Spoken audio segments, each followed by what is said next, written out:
Welcome back to the Village Bonfire for another episode of the Wild Sacred Journey podcast. A podcast not just for your mind, but for your body and spirit too.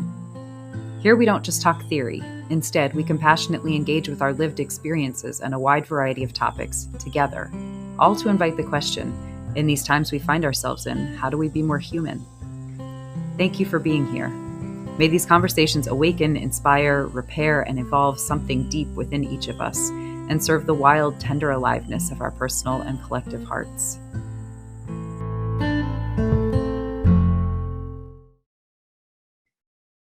Welcome again to the Wild Sacred Journey podcast. So we begin our episode by taking a few deep breaths in and out, lighting a candle, our village bonfire that we gather around.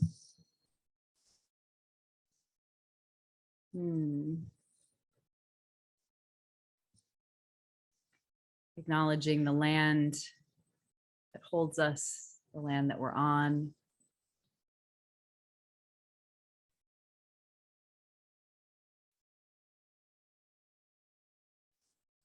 Particularly poignant today with our conversation. So we'll acknowledge too, when I say land, that yes, I'm speaking of the soil, the rocks, the water, but also then plants, animals, celestial bodies, all the things that make up aliveness as we know it.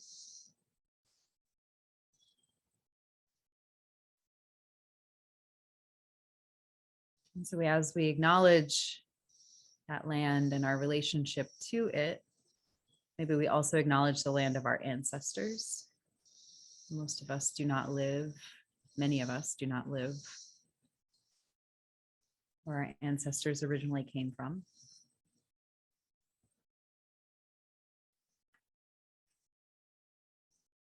And then also acknowledge the people who were on this land, perhaps before our ancestors arrived.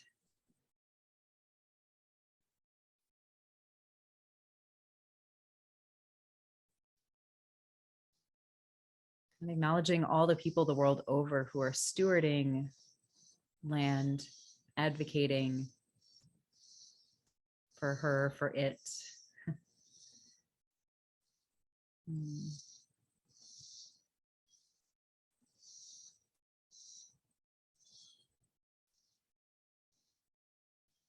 So with that in mind, I'm really excited to welcome today's guest, Jaime.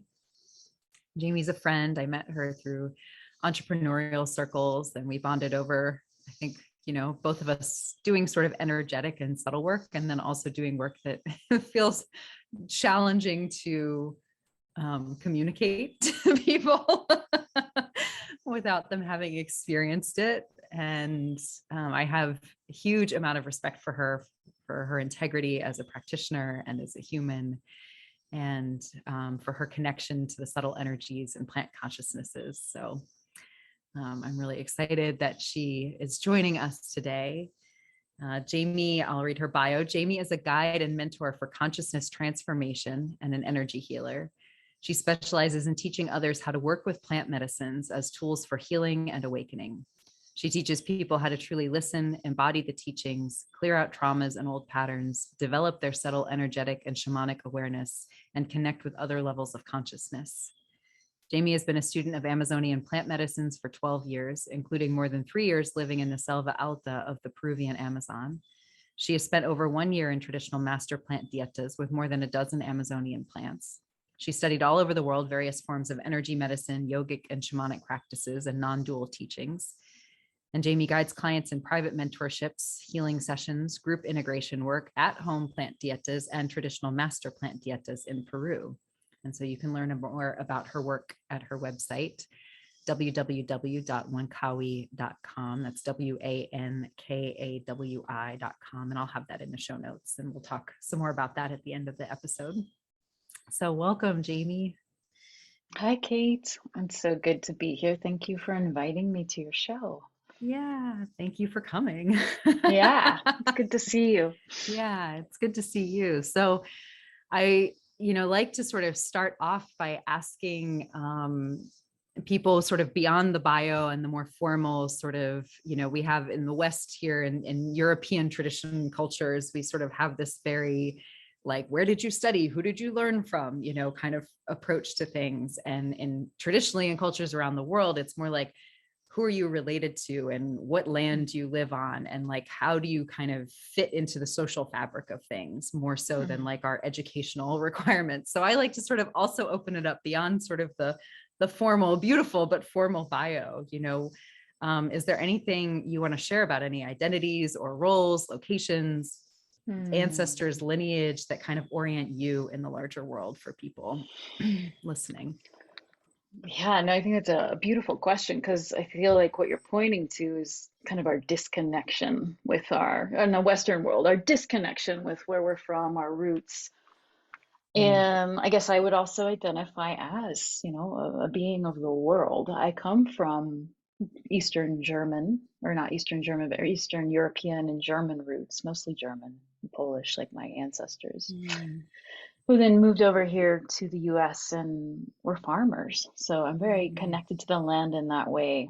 Very simple, humble Mhm. type of people. Mm. Um, and my soul, my spirit has been such a adventure. Like I love to be in other parts of the world, experiencing other cultures and different parts of consciousness, experiencing the frontiers of what's possible. Mm.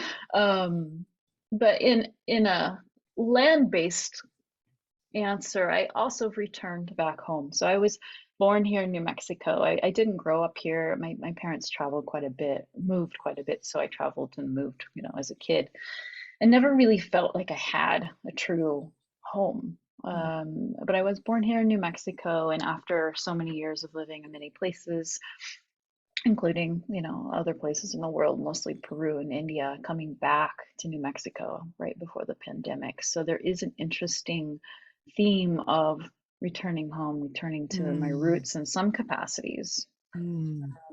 even without having that deep embodied understanding of who we are, like some cultures do. Mm.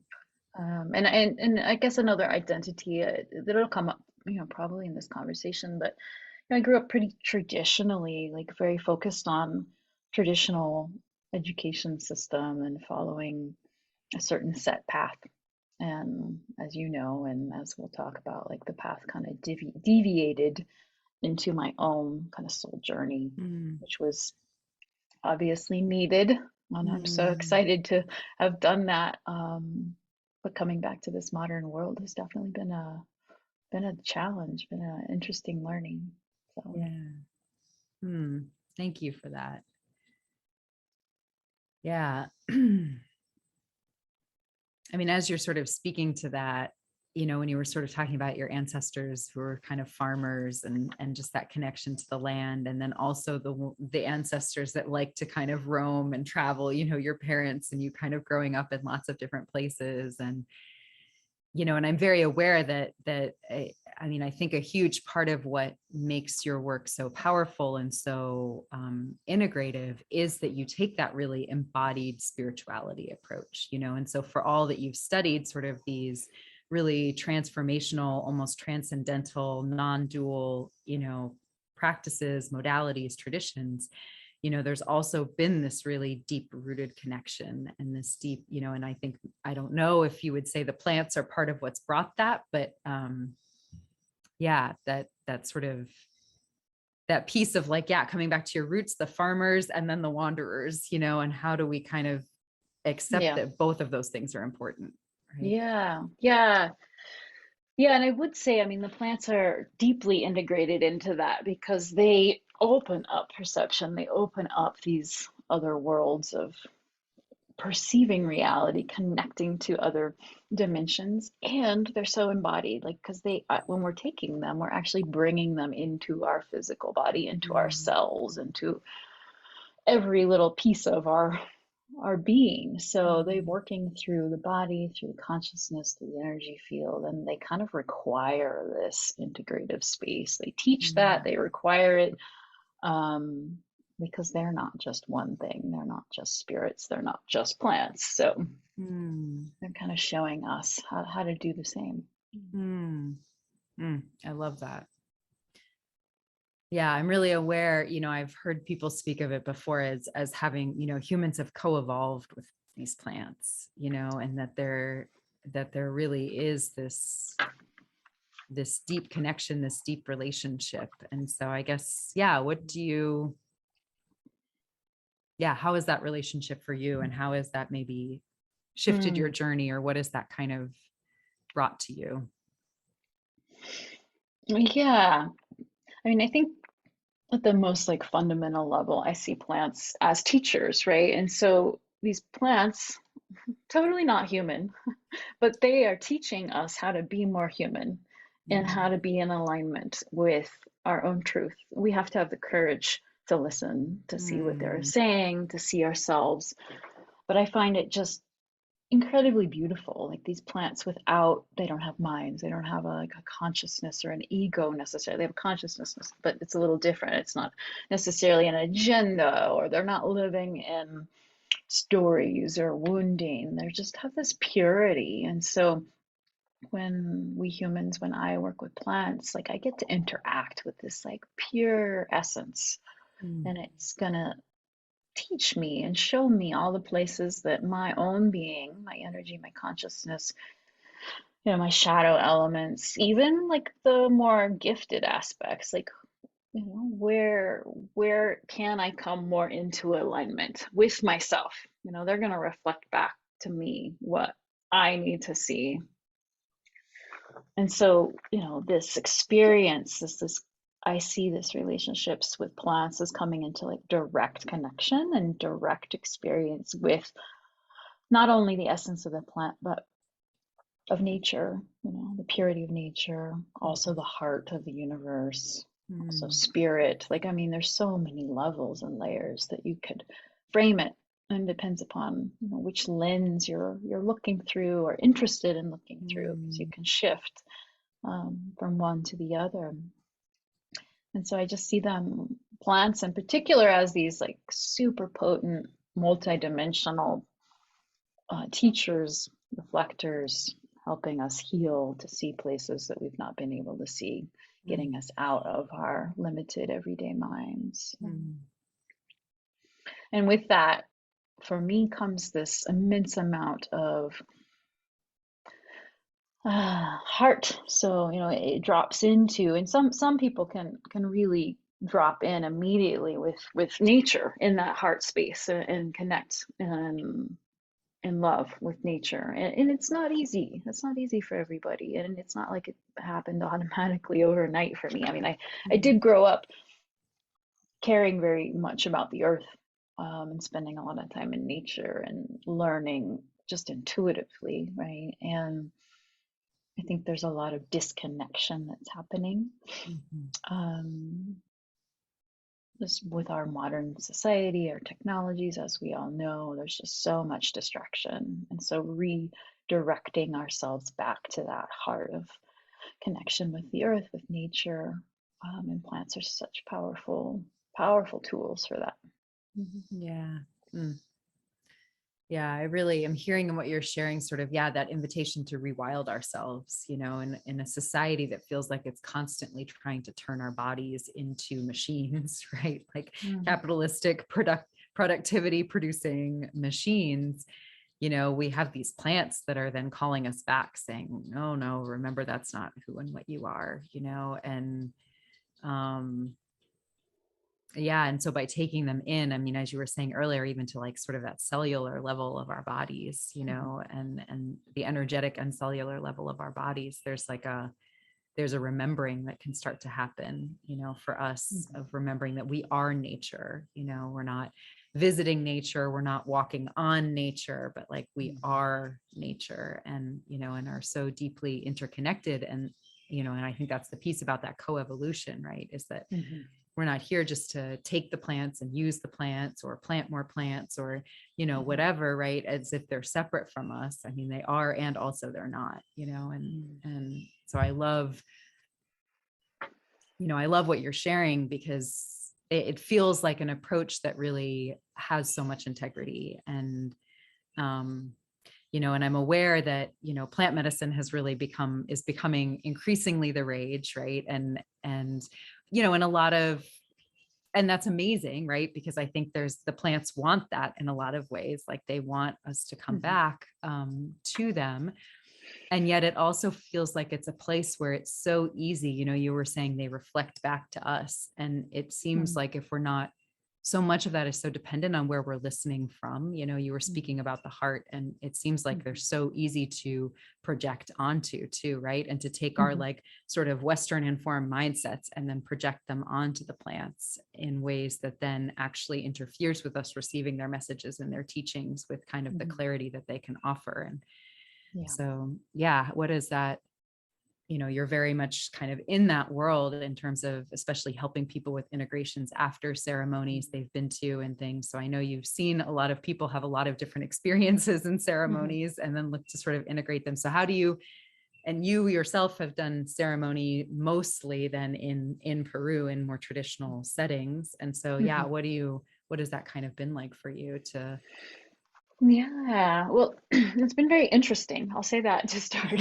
Very interesting because, yeah, everywhere in the world with people working in different capacities and different settings and different types of, ceremonial settings and facilitators from different traditions, it all informs everything that the person is experiencing. So you have to take into account each person's unique worldview and perspective, and what they're being influenced by.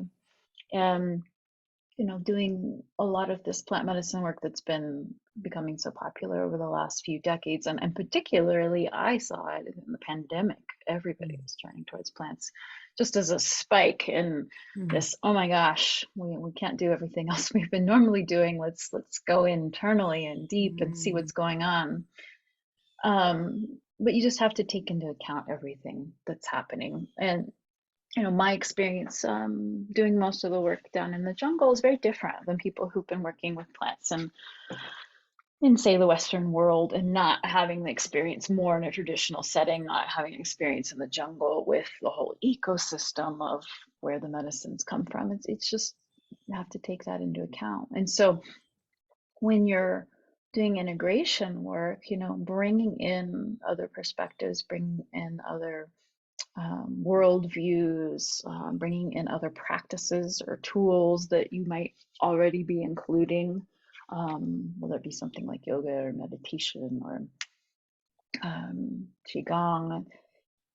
Those all inform how people experience their learning through the plants, right? And I Mhm. think what I notice, and this is going back a little to the theme we were talking about earlier, but what I notice is there is so much disconnection from nature here in our Western world. So I focus a lot with people on how to reconnect with nature and Mhm. keep pointing them back to that space, and well, trusting that space because of all of the technology and distractions and frequencies that are interfering with that. How do you attune to listening to Mhm. something different? Mhm. And without having some guidance, doesn't necessarily have to be from me or the plants, but without having that guidance, I think people can get a little, like, misdirected, or I won't call it misdirected, but they just go down these different avenues and paths. This is why you see so much variety of what's happening in the plant medicine world and so many different flavors, which can be very beautiful, right? But I'm also focusing on a particular thing around connecting to the heart of nature, the heart of the plants. Mhm. Yeah. Yeah. Yeah. I mean, I think it's so easy for us to think, I mean, especially like, there's a lot of movement right now to take, and I'm not trying to pit anything against anything else here. So I'm not trying to create any kind of binary here, but yeah, I know there's like a big movement to take sort of the chemically, like factory created or lab created chemicals and then use them therapeutically in, psychology settings to work with trauma and to work with PTSD and to work with addictions and things like that. And I think that's amazing. And I love this piece that you bring to it of like, when we work in the purity of the plants, it is really about coming back to nature, because again, it's not, while many of the plants have certain like allopathic, sort of so prescriptive kinds of qualities. Oh, you have this symptom, like this plant helps with this symptom, right? And we've had herbalists like for centuries all around the world, herbalists have worked in that way. And yet there's also the consciousness in the actual plant itself, and so again, I think, it's easy for sort of our Western trained minds to sort of try and from the mind really say like, okay, I'm experiencing this. What's the best like thing for this? And try to sort of, again, apply that more prescriptive quality to it and take, what you were describing earlier about how each medicine person or each facilitator, each, shaman, that person's culture and background are going to inform like how the medicine's sort of transmitted, and then each individual receiving the medicine, all of their different experiences and different backgrounds are going to interact, right? And then there's also the plant consciousness in all of this, and it like suddenly becomes, it's much messier, right? Like it's not this like clean clinical thing. It's like it has the potential to be really human, really naturey, and like really messy. Yeah, it gets really messy. But it's this whole like interconnected web of like life, right? And that's more what life is. Life is ecosystems where each part of the ecosystem is constantly sort of interacting with and dancing with all the other parts of the ecosystem. And so I think a lot of times we think mess equals bad, or something went wrong, or, or we try to sort of pick and choose the pieces of the ecosystem that we want to work with. I mean, I find myself doing this from time to time, like, oh, I want to work with that piece, but I don't know that I want to go with that piece, and that's not how it works. And, I'm constantly reminded of that. But anyway, so yes, that's sort of, as you're sort of talking, I'm like sort of thinking of these different pieces. And I'm aware that you originally were pursuing a more, as you said, sort of traditional like environmentalist kind of roots, and then ended up sort of more in the plant medicines. And yet that piece about helping people care about nature, or trying to almost get people like invested again, like deeper, right? Like it's easy to care about something, but if it still seems outside of us, that's like a different piece. I remember seeing images one time of indigenous women down in the Amazon, and it was pictures of rainforest protectors who were out sort of working, trying to bring awareness to the deforestation that was happening, and the women were like weeping and, in these like very profoundly, deeply emotional, connected states. Right. And it was like, man, like that level of grief, we pretend we don't feel that for the earth here, at least in the US, at least I think in most Western cultures, most white European ancestry cultures, places really affected by the Enlightenment, we pretend we don't feel that grief. And I know for a fact that we do feel that grief actually on some, even if it's a subconscious level, it is affecting us, the grief for the loss of our home, the loss of our planet, the loss of our kin, their kin. But I remember seeing this picture and I was like, man, you see people out protesting here in this country, for environmental stuff. And yet it's still like removed. It's still like a theoretical practice, and not this like, I am grieving and mourning for the loss of my kin and the loss of my home and the loss of my place. And so, I would love to, I'm sort of like rambling here, but I would love to sort of hear, because it feels like, you sort of started almost maybe in one world and then kind of bridged a little bit more to the other. And so I'd love to sort of hear about that bridge journey for you. Yeah, no, that's a good question. Um,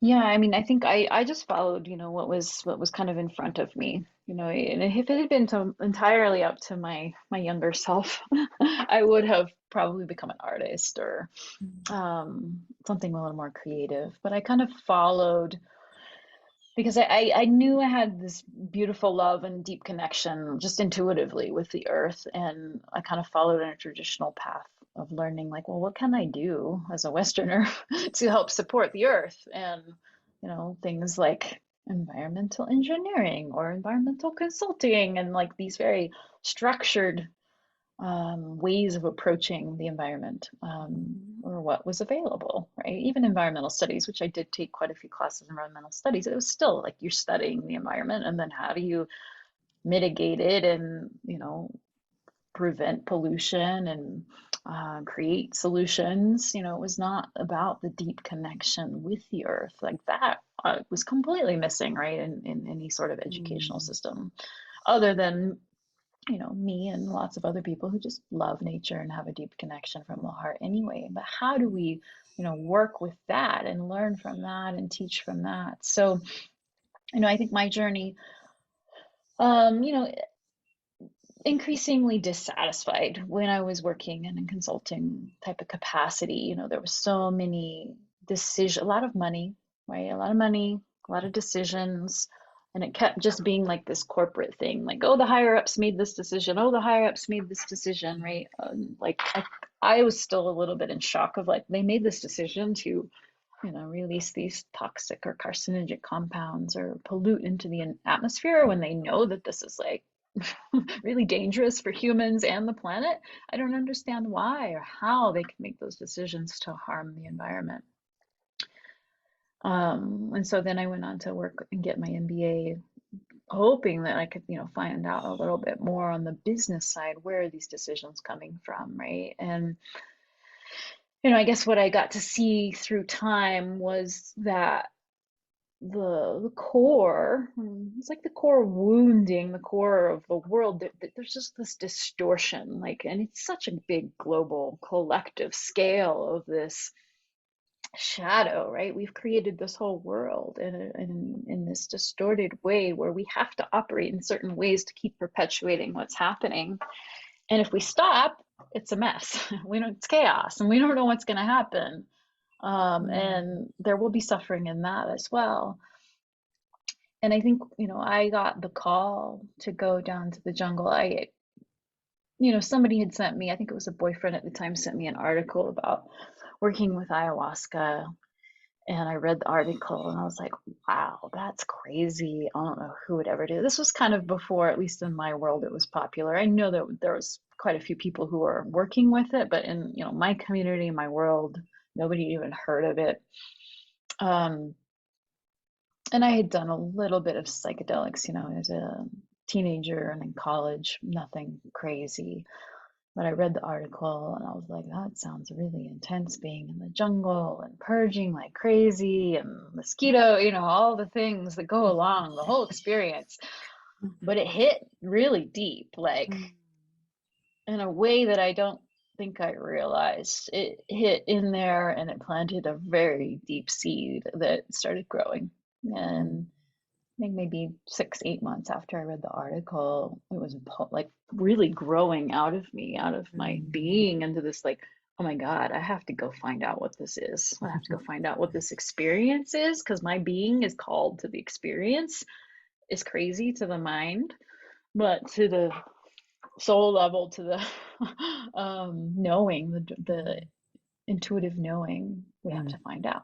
Mm. So I got on a plane. I dragged my then boyfriend with me, and we went to the jungle. I had the experience that I was, 8 months previously terrified of having, but it was called, very much called, and then getting into the space of the medicine with ayahuasca in full on in the jungle, and really getting into that heart and that direct experience and that direct connection with Mm. nature in a more profound way, um, was obviously life changing, and was life changing for very, very many people.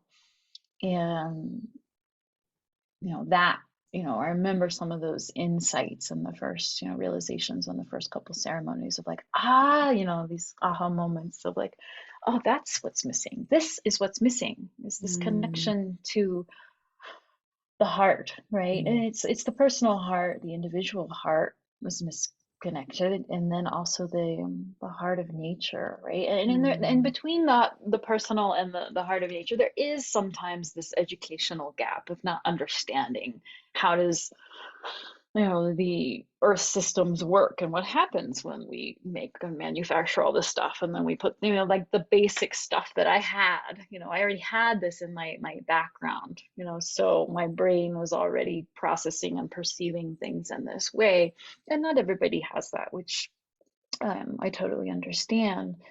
But those connections for me had to be made, on a very deep level, and I had to, I guess I didn't have to, but in that moment, I also made the decision of like, this is the path that I'm going to walk. I have no idea where it's going, but I have to help mm. support whatever this is, this reconnection, Yeah.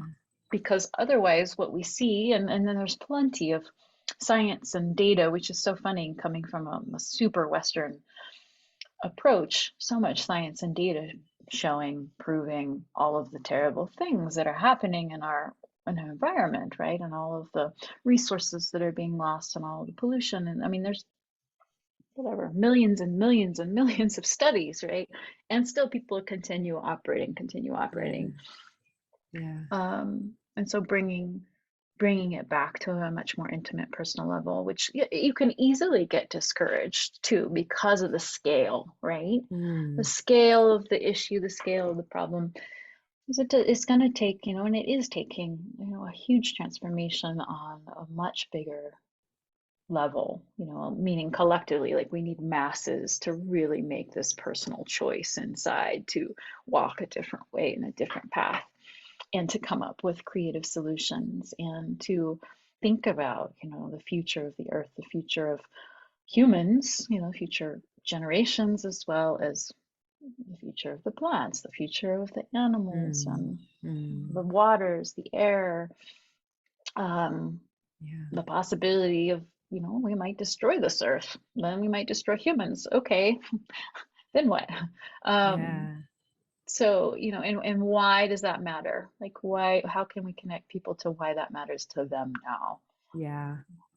Mm, And that interconnectedness, and like feeling that interconnectedness, I think is a big life changer for a lot of people. yeah. And it can come, um, with the guidance of a lot of these plant teachers, whether they be, entheogenic or not. Mhm, I mhm, think that's the most profound because of our Western psyche and mhm, mm, mentality, mm, having these pretty potent, strong, entheogenic medicines that kind of shock us a little bit out of our normal mhm, everyday perceptions, open us up, right? And then we get to learn and see in so many different realities. And then when we come back, we bring all those pieces back, and how do we integrate them? It's just completely mind-blowing and life-changing. And then to put that integration into the world, that's what's going to change the world. mm, That's where we're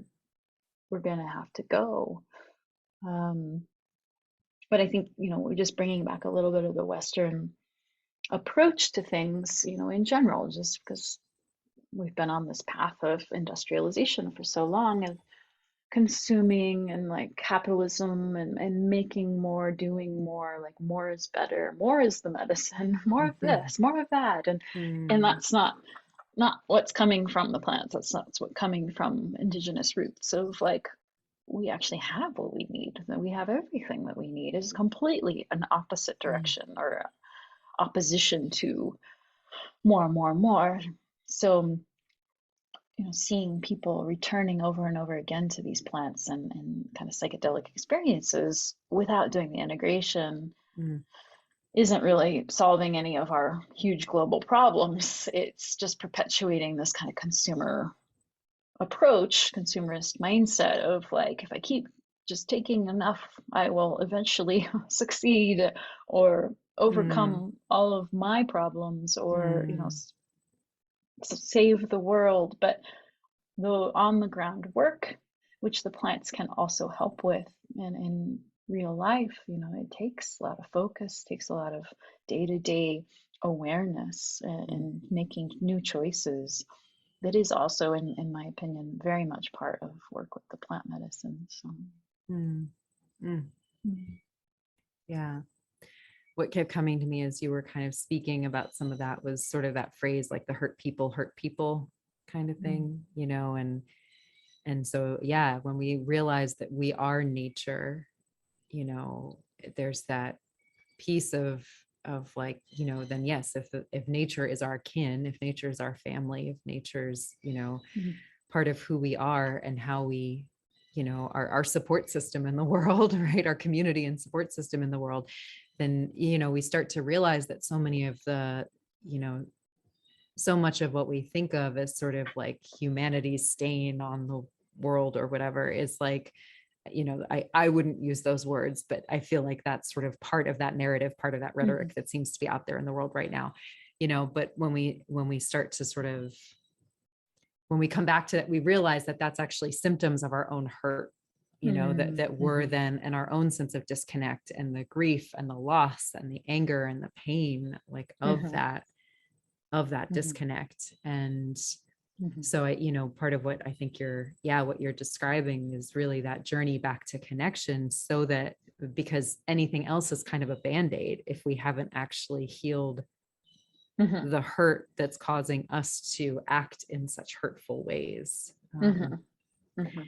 And I think the part of that too, that sort of, that you were kind of bridging into here is, that what happens if we kill off humans, or what happens if we destroy the planet, and I've recently seen, and I think especially in sort of the more often in the more liberal or like environmentally sort of conscious crowd, which isn't always liberal, but there's often overlap there. I feel like I've increasingly started hearing this rhetoric of like humans are the poison, right? And I think some of what you were kind of pointing to, some of what I was hearing and what you were sharing was kind of this reminder of like, no, we were an evolutionary, like we naturally evolved in, we came into being like as a natural process of how life as a whole was evolving itself and the ecosystem that was this planet. And so it's not like we dropped in out of nowhere and then like ruined everything and then, get to leave, right? Or not leave, as the case may be. But and it feels like even that sort of idea of like, oh, humans are the poison is, it's actually still pointing to this hurt and this pain and this disconnect, because it's still pointing to the fact that people feel separate from nature, and that somehow if we removed humans from the equation, nature would be fine, and so I'd love to kind of hear too, with your work with plant medicine, with your work with sort of environmental engineering, with sort of these different perspectives that you have. How do you see this coevolution? What part do you feel like humans play in the ecosystem, that if we could heal ourselves back to a more right relationship, right, with ourselves and with our environment, with the land, what is the part that we play, and like why is that important in the coevolution of aliveness? Yeah, and it's a good question. I mean, I think it points back to this. I mean, well, we might lose the earth, our planet, our humanity. We might lose everything. And part of me is like, yeah, it happens. And I know from my own connection in my heart, I'd prefer it not to happen. So my heart actually wants something different. And so to listen to that, what is my heart telling me? What is the evolution that is wanting to happen? And I think you nailed it when just pointing to this reconnection, and from that place of like, once you're reconnected to the plants, the interconnection between all things, and like that heart opens and you really feel this like love and connection in a way that's very nourishing, then everything starts to shift and you start to see things differently, right? So you're talking about humans being the the poison, right? Yeah, we have poison within us, right? Our minds and our shadows and our distortions and all these things.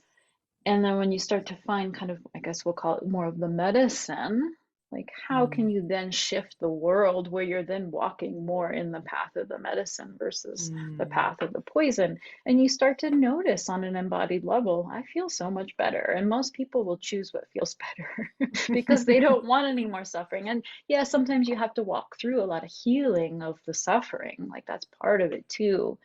But at some point, there's this realization of like, oh yeah, this path actually feels better. And to not mm, get stuck in the like overthinking of the mind of, what society might be telling you you should do. Like, oh yeah, we should do this and we should keep evolving, in this direction, right? And then you're like, well, wait a second, that doesn't always feel good. I don't really know the other solution because, we haven't gotten there as a society to create all these other solutions. But I think I'm going to choose something slightly different.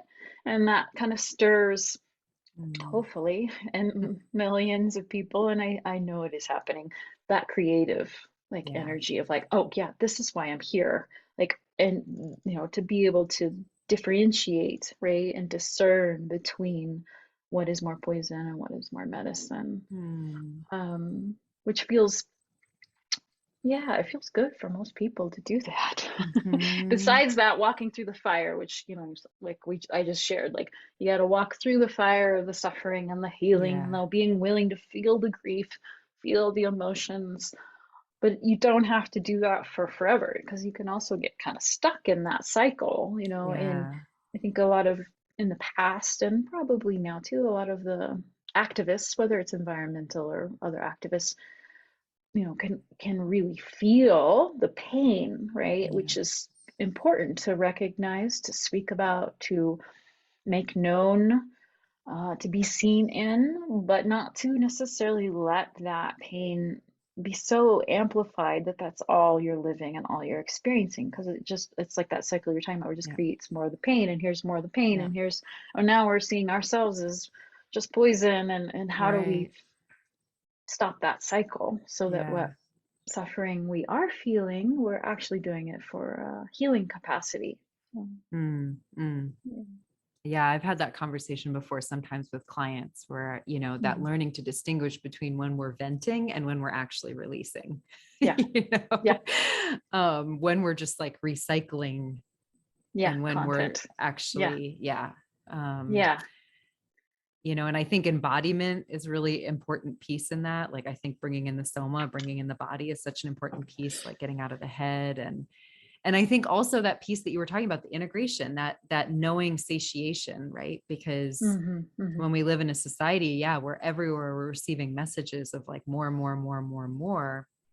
We're constantly rushing, and then it almost becomes an addiction of some kind, of like Yeah.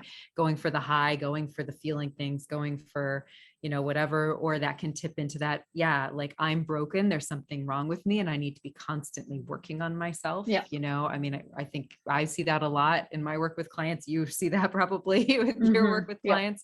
Yeah. And so, I think too, a piece of that reconnecting with the nature that is us is becoming comfortable with mess. Some of that's that Hmm. perfectionism piece too, right? Along with Yeah. like capitalism and productivity and more and more, there's also like perfection, right? And perfection Yeah. doesn't exist in nature. And Yeah. so, Yeah. so there's also that, like, yeah, coming into comfort with the mess, coming into comfort with our own mess, coming into a place where we can be messy and also really own, like, not in a theoretical way, but in a felt sense, embodied way, that like we're perfectly designed, even if we are Yeah. messy and imperfect. Yeah.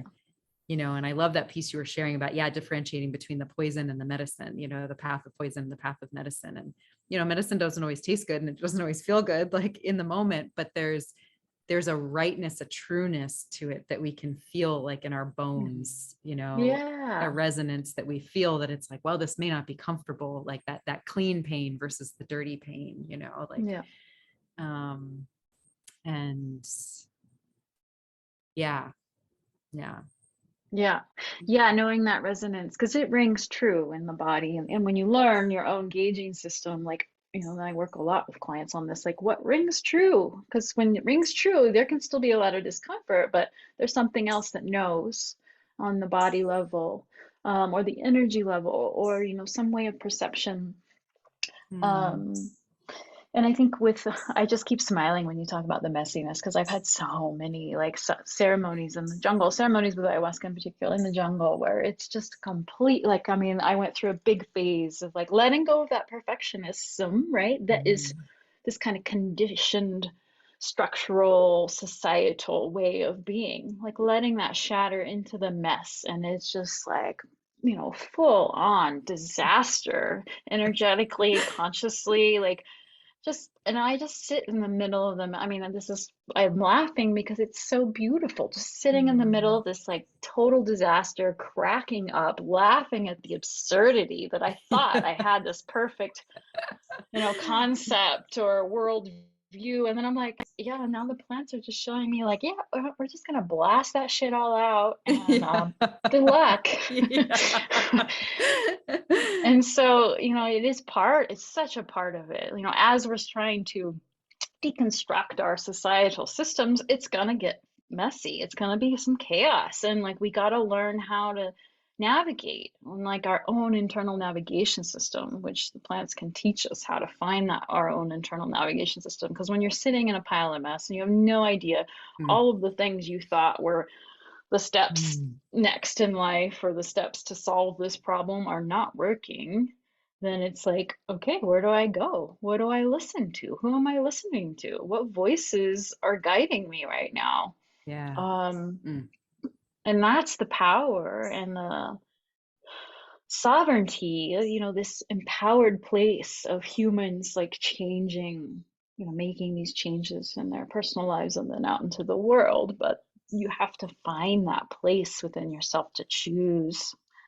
Partly because everything else has been destroyed, whether it be in a plant medicine ceremony or in the world, but like finding that place within to like, well, I know this is it. And it might not have all the answers, but trusting it, one Mm. moment at a time, and knowing that, you will discover your own answer within one moment at a time. Yeah. Yeah. Mm. Yeah, I don't think until, I think many of sort of these, whether it's yoga or mindfulness and meditation or shamanic work or, other forms of energetic work or, plant medicines, it seems like a lot of these are about when done ethically, right? There's always exceptions, but when done ethically and in integrity, they really are about helping us realize how much we actually define ourselves by things outside of us, how much Mm-hmm. we've fallen into that trap and Yeah. really lost our inner guidance system, and I think for me, even though I'd been doing yoga and I'd been doing other things when I first started working with plant medicines, yeah, I mean, I think that was one of, I sort of, it happened about the same time that I was doing more of this energetic and shamanic work. And the two kind of came to me at similar times. And the Mm-hmm. invitation to go into plant medicine ceremony. And I felt the calling for that. And as you were sort of describing, even though it made no sense to me and it was very new to me and I had no Mm-hmm. idea that was even out there until someone invited me. And then, and yet something in me really took that seed, took root, Mm-hmm.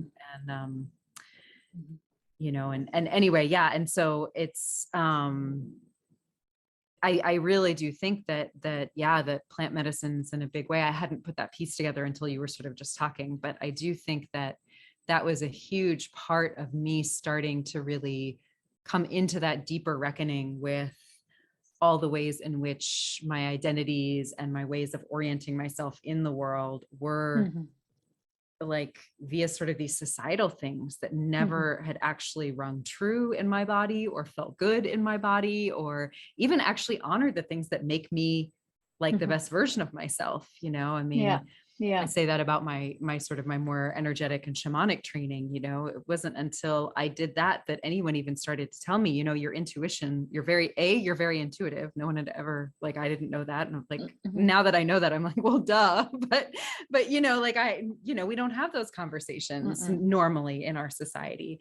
So the piece about A, you're intuitive, and then B, that's actually not a liability, right? Like your Yeah. sensitivity to reading people and places and things is like, Mm-hmm. and just sensing that, like, yes, put some boundaries around it, right? Because I did not have good boundaries around that when I first started. But that's actually like a power, not a liability, a gift, Yeah. not a liability. Yeah. And also beyond even just, I think sometimes we can make it really mystical, right? And the same with plant medicines. I think we have this Mm-hmm. idea, we elevate them into this sort of very mystical level. And, Mm-hmm. and again, I think that piece, like, it's also innate to being human. Like connecting with plants is innate to being human, being Mm-hmm. at least a certain level of intuitive and Mm-hmm. sensitive is innate to being human, Yeah. Yeah. um, For I sure. like to say energy is a language we all can speak. It's just most people haven't learned how, Yeah. and so, but I think, yeah, it really was that piece that really started to, like, I mean, I love that piece that you were just sharing. Yeah, the shattering of kind of like all of the tools that we normally use to orient ourselves. And I think when people hear the bad stories, how working with plant medicines can go wrong, I mean, I'm not an expert, and we don't need to like sort of go down a path of like why that necessarily is, but I suspect some of it is, um, that integration piece and the mess piece, of kind Mm-hmm. of like, if we don't have enough, if there isn't enough support in place to help us figure out how we're orienting, if not Mm-hmm. by the things the plants are Mm-hmm. shedding, that can feel like an incredibly destabilizing Yeah. process. Yeah, yeah, for sure. um, Yeah, and that integration piece is, we've said this a couple times, but it's mhm, just so important. And I think it gets overlooked, or, it's become such a popular term. It's not my favorite term to call plant medicine integration, but it's become a popular thing, which we don't really like. Do people really know what that means? Do they really mm, understand going into these experiences? Like, your whole world could be completely blown apart, and like, how are you going to pull yourself back together? Like, and you have to yeah, have support. I mean, you can't do it alone. Most of us can't yeah, do it alone. You have to have community, you have to have your family, your friends, you have to yeah, have some tools and practices yeah, and maps. This is why these are integration like practices, right? Are so useful. Like, how do you orient yourself? Oh yeah, this map I was operating in just got obliterated. Okay, here's some other maps from, other spiritual traditions or psychology or, mhm, archetypes. And how do we use the maps as a way of discerning where we are, not to mm, attach to them because they're just a way to work. They're not the thing, they're not the way of being. But how do we, use them as a place to discern where we are? And then, what I'm finding is, most useful is like giving people the spectrum of experience, where we were talking earlier, the spectrum of like medicine versus poison, but like that felt sense of like, I feel like I'm going in the right way because this is what feels more empowered or lighter, or feels more like truth, right? And you can use this in any capacity. And then, oh, if I go this way, this feels really stuck and limiting, and I feel like I'm getting suffocated and I don't feel free. So, how do I shift my life and make decisions based upon these knowings, these mm, feelings? But I may have chosen the old stuck way a million times in my life because I needed to fit in, belong, make money, be seen as successful, XYZ.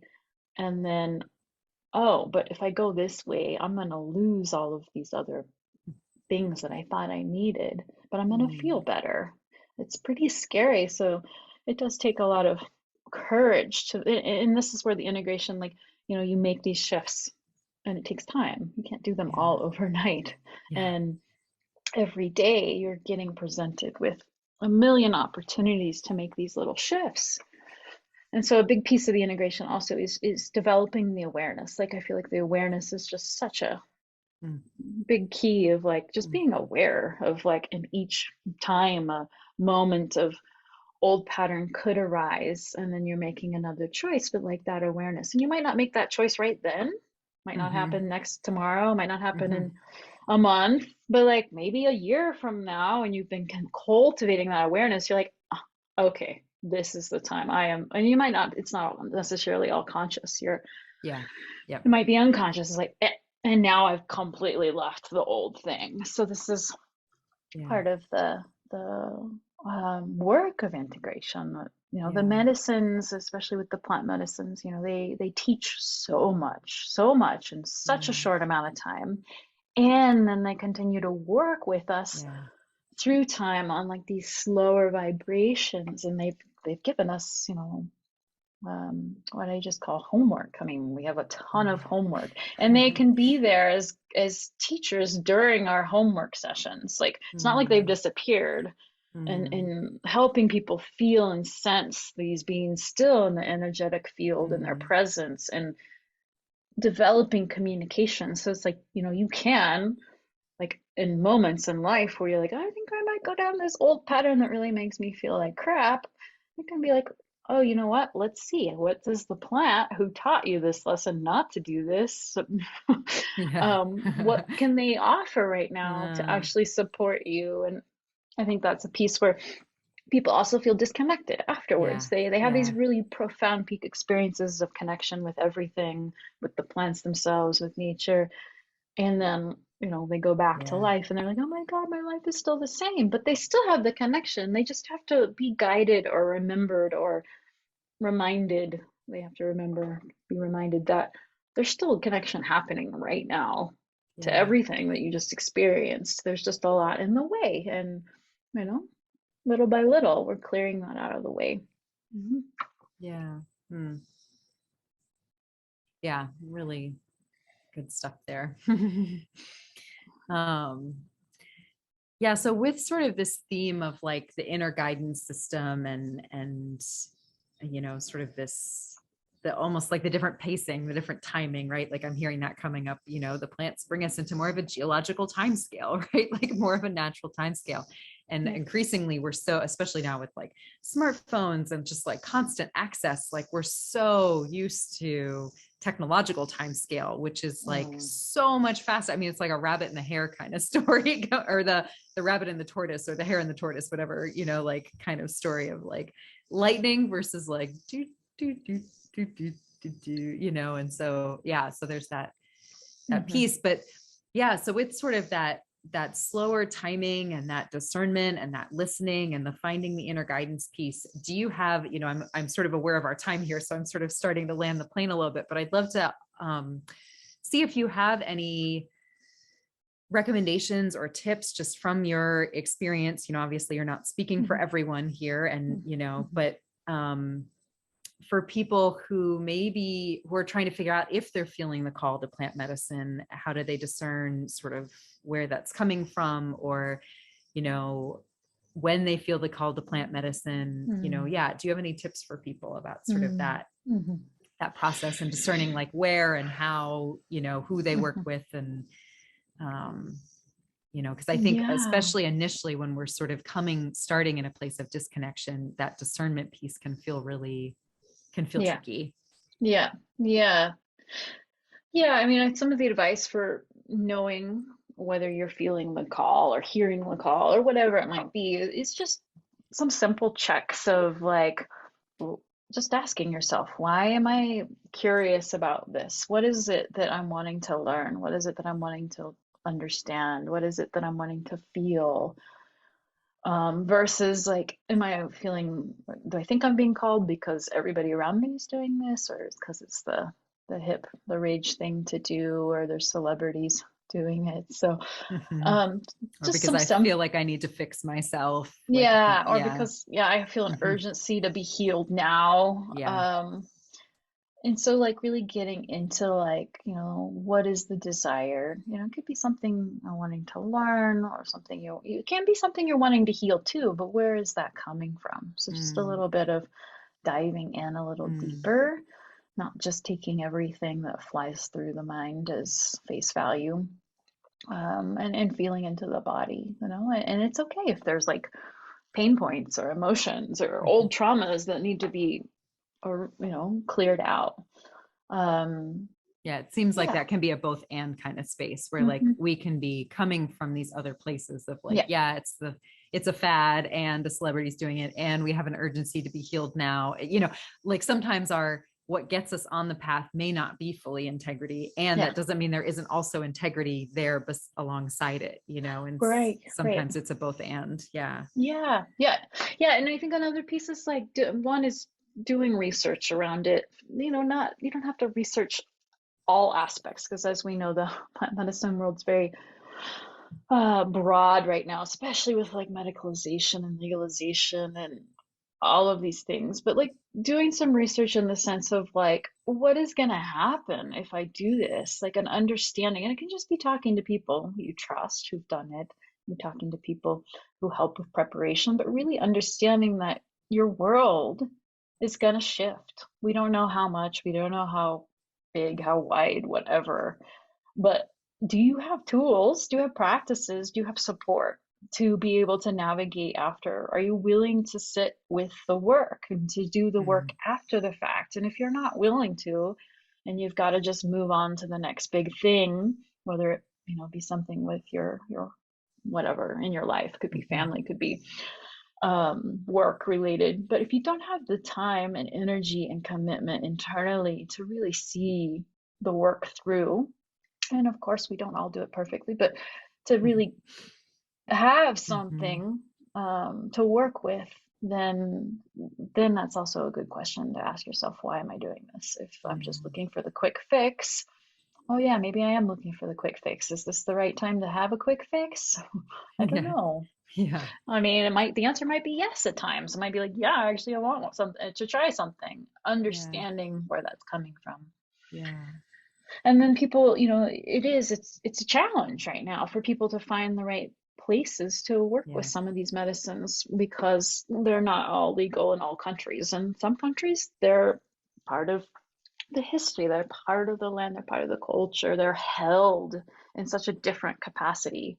And here and in a lot of Western countries, they aren't. And it's very hard to find the right place and the right situation. Mm. And even if you are in countries where they are part of the culture and they're also, legal, finding the right people to work with is also a lot of discernment and research, because there's a lot of practices that aren't necessarily in an integrity or an alignment. Mm. And so tips, that I give people is just, one is to talk to people that you trust who've been doing the work, and what their experiences have been, where have they had their experiences, with whom, and really getting a sense of their personal experience, as well as learning about, if we're talking about facilitators, healers, curanderos, shamans, like where have they done their work? How long have they been trained? Where have they done their training? How do they operate? How do they deal with, certain situations that arise in the ceremonial space, whether it Mhm. be, you know, trauma or otherworldly experiences, Mhm. and sometimes those are uncomfortable questions or uncomfortable things for people to ask, but it's really important, because this is your life, your healing, your energy field. You're opening yourself up in a very deep and vulnerable way, very susceptible to being mistreated, Mhm. and the mistreatment can be unintentional as well. It can just Mhm. be an unconscious shadow element. But Mhm. I think, people having worked and trained with these medicines for a decade or more is, personally essential. Mm. Um, and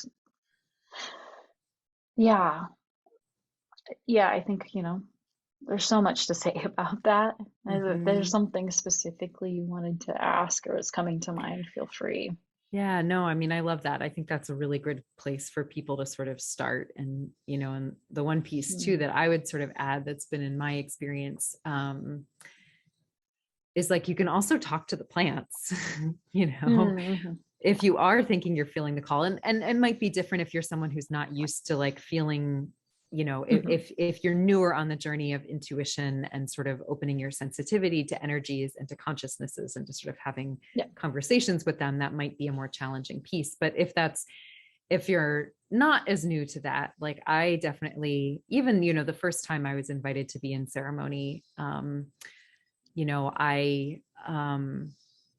I asked the plant, like, a human invited me. Are you inviting me through this human? Like, Totally. Yeah. And I wasn't quite sure what the answer would look like or feel like or sound like, or, whatever. I wasn't sure how it would come. And then it started coming through in different, like, sort of weird, unexpected ways. And, some of it would be like an ad that would pop up, or like something would pop up in a website browser, or like in an email, or I had this like image sort of come to me right as I was about to fall asleep. And then I like was doing some background research. I was Googling some stuff, and the first website that I clicked on had the same image that had come to me, like on the top of the website. I was like, oh, and then even then when I was in ceremony with the plants too, that piece you were sharing about how sometimes people may feel like they have to go right back into life. And, and if you're not going to have as much integration time,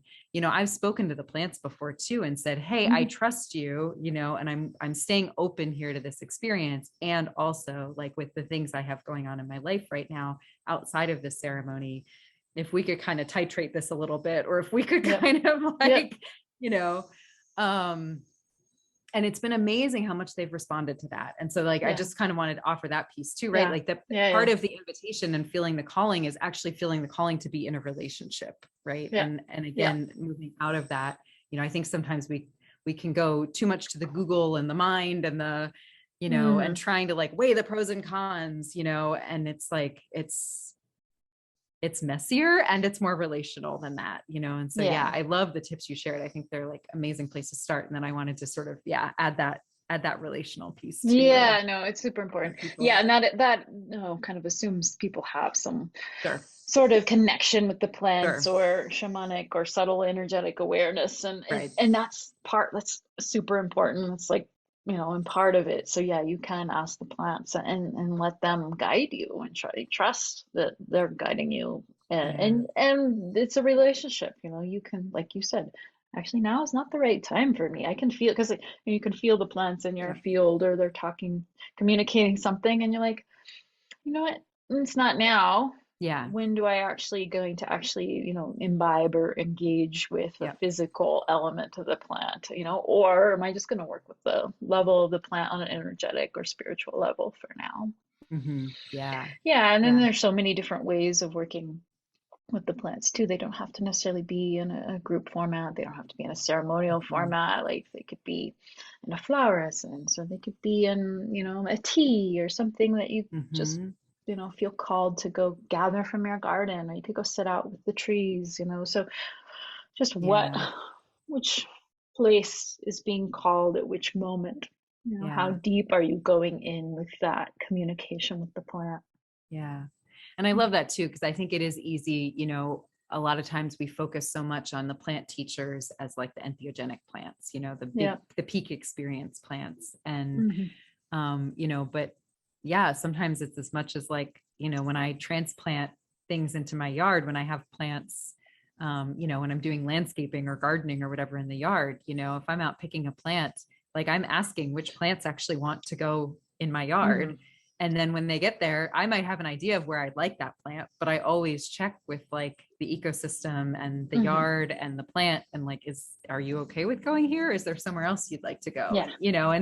And so it's, if people want to feel a connection with nature, it doesn't always have to be through these like, these really mind opening, like life altering entheogenic experiences. It can also be like growing some sage, or finding what grows naturally, finding herbs that grow locally and naturally in your area, and then going out and getting those and making teas with them, and working with like what's actually there, in a really like simple seeming, but still very profound way of connecting with our environment, and that's powerful. I mean, it's the same. It's like, the sort of some of the pros and cons to like the local food movement versus like eating in a specific Mm-hmm. way, but eating foods that come from really far away, right? And for those of us here in, the United States, right, like a lot of there are some entheogenic plants that are native to certain parts of this country, but a lot of Mm-hmm. the ones that people are engaging with more are not, and Yeah. again, there's no right or wrong with that. But if part of the point is to also connect with like and build roots with like where we actually are and like the Yeah. land that we're Yeah. on and the community that we're in and the ecosystem that we're in a more daily way, I know you've done that some in New Mexico with kind of really trying to engage with some of the plants like Yeah.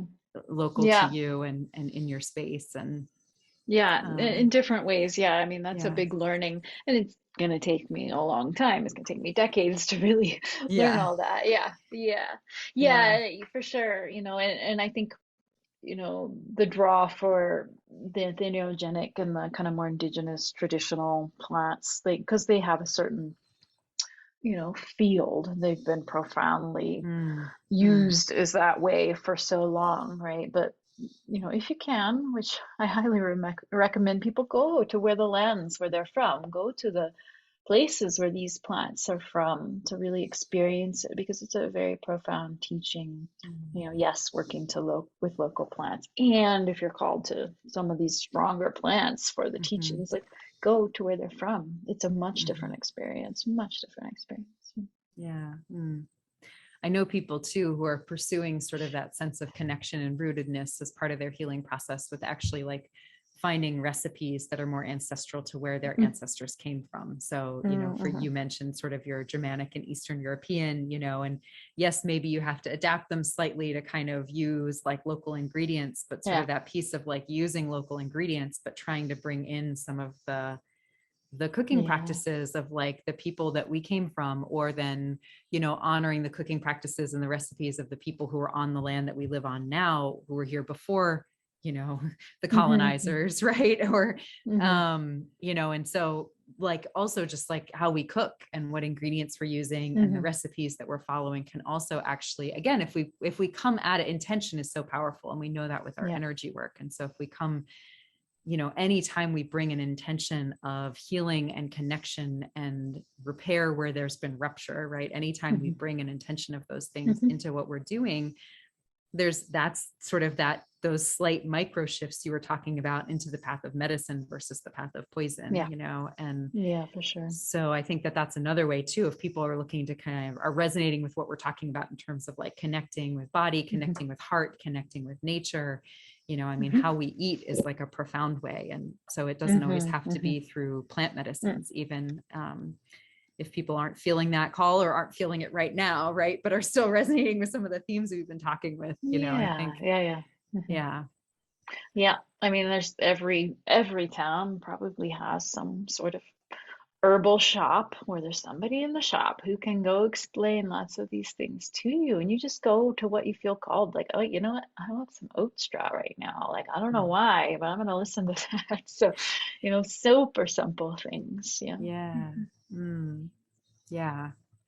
Well, lovely. Well, I feel like this conversation could just keep going, but we're going to go ahead and start to wrap it up here. And so I wanted to just give you an opportunity. Is there anything else you feel like you want to share or leave people with before we kind of, um, yeah. And if so, great. And then also, if not, I want to give you an opportunity to also speak to kind of your work and where people can find you and how they can plug in. And so, yeah.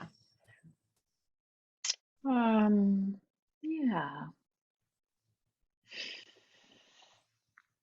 Yeah, I mean, as we just talked about, I guess my work points people to this like deep connection with spirit. And there's other frames that are happening right now in the world. And I'm not going to speak too much to them, but I think I just want to point that out, because some people are going to be called to different things. So, Mm, called to working with more of a spiritual level versus, these more clinical settings, mhm, and some of mhm, these things that were popping up in different settings are very therapeutic and very helpful, but they're not connecting with the spirit, and so that will inform the work. And so I just want people to also kind of get the sense of that, like, oh, you know what, that's not what's calling me, or oh, actually that's what I need right now. I really mm, just need some therapy. um And then when you're feeling that kind of spirit connection and calling, like there is a whole learning, like we talked about, on a subtle energetic level of communication.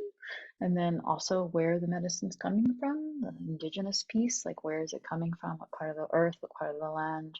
And so, like, these little places of starting, without having to do the really big journeys unless those are called for. Yeah. I just want to give people that, yeah, Mm. leave people with that. Mm. Yeah, and for my work, I've been mostly working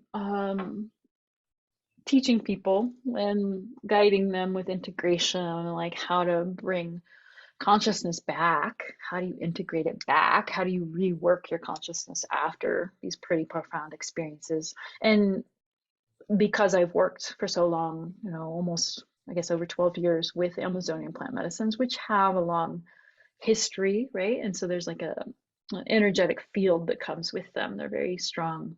So that has been my focus, but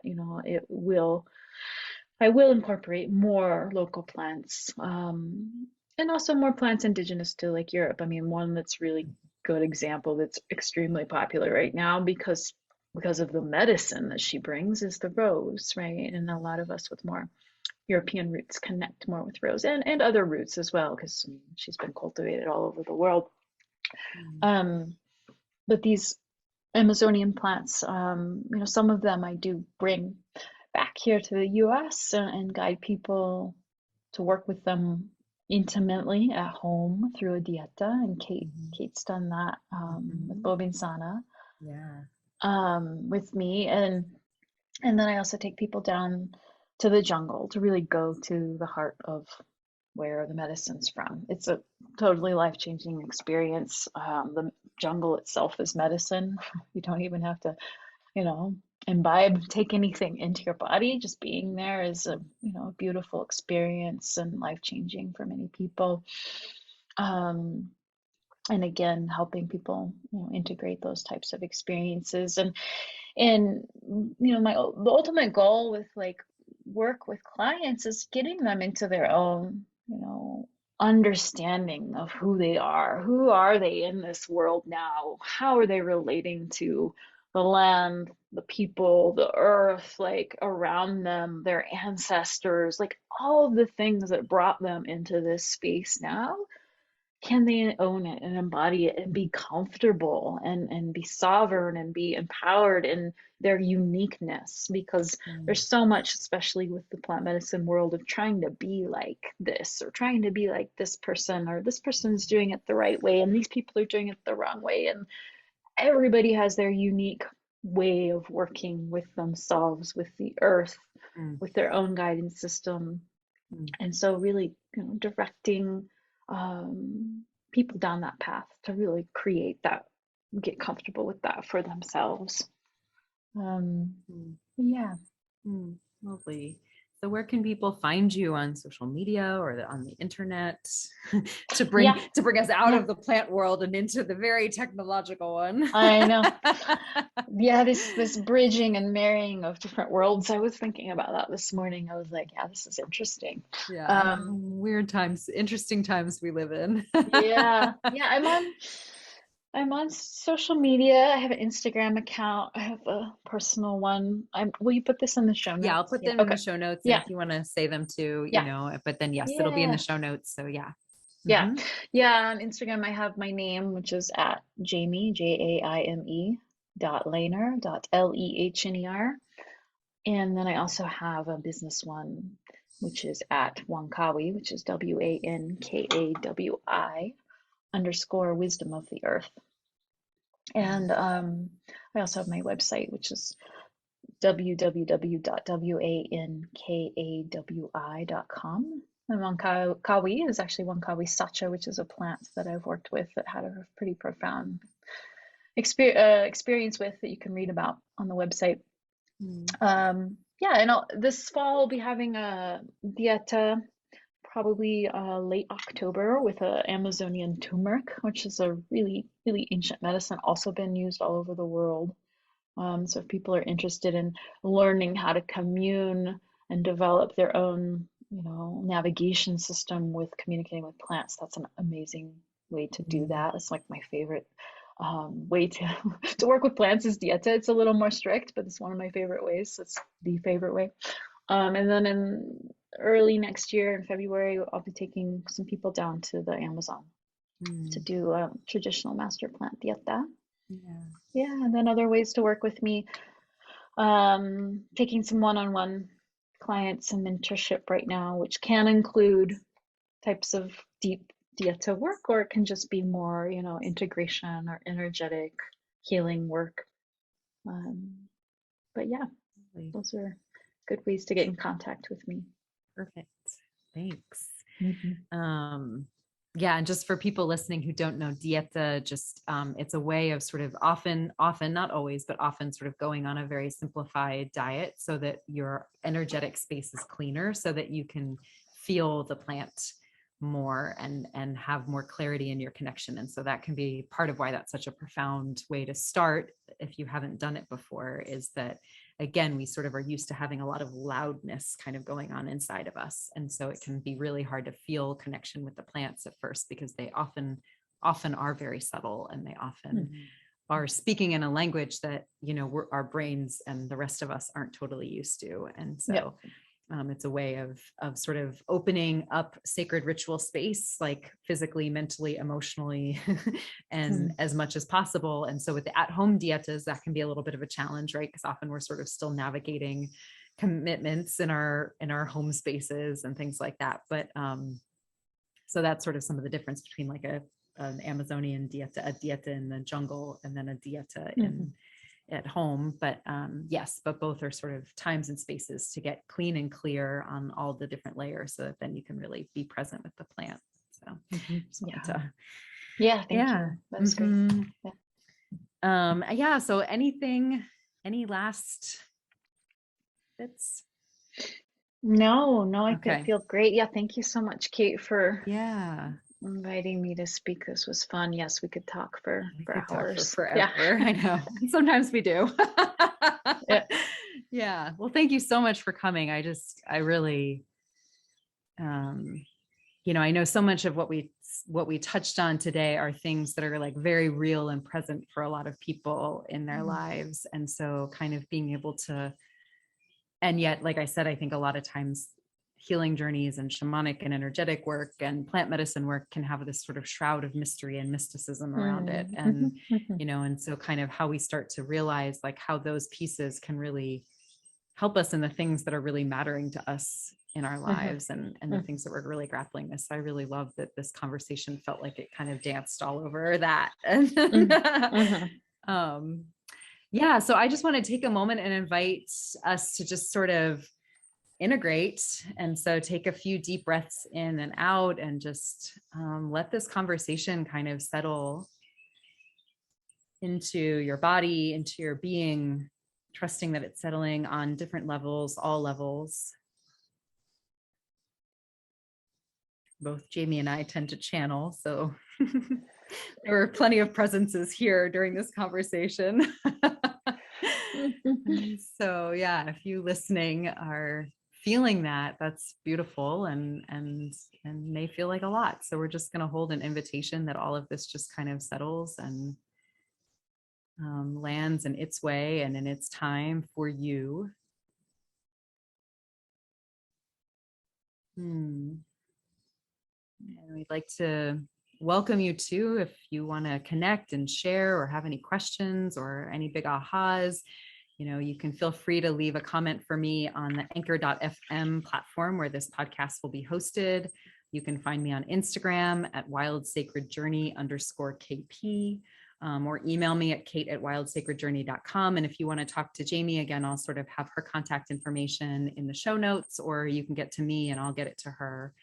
And yeah, if you love this conversation, we'd love for you to rate the podcast where you can, and share with episodes that you love or found transformative or educational or inspiring or whatever, with friends and family. And it really helps a lot with for both myself and Jamie, and being able to serve in the ways that we feel called to serve, and to keep this podcast going, which I'm really excited to just keep bringing beautiful, I find them beautiful anyway, conversations like this into the world. So thank you so much for tuning in, and we'll see you, hear you, be with you next time.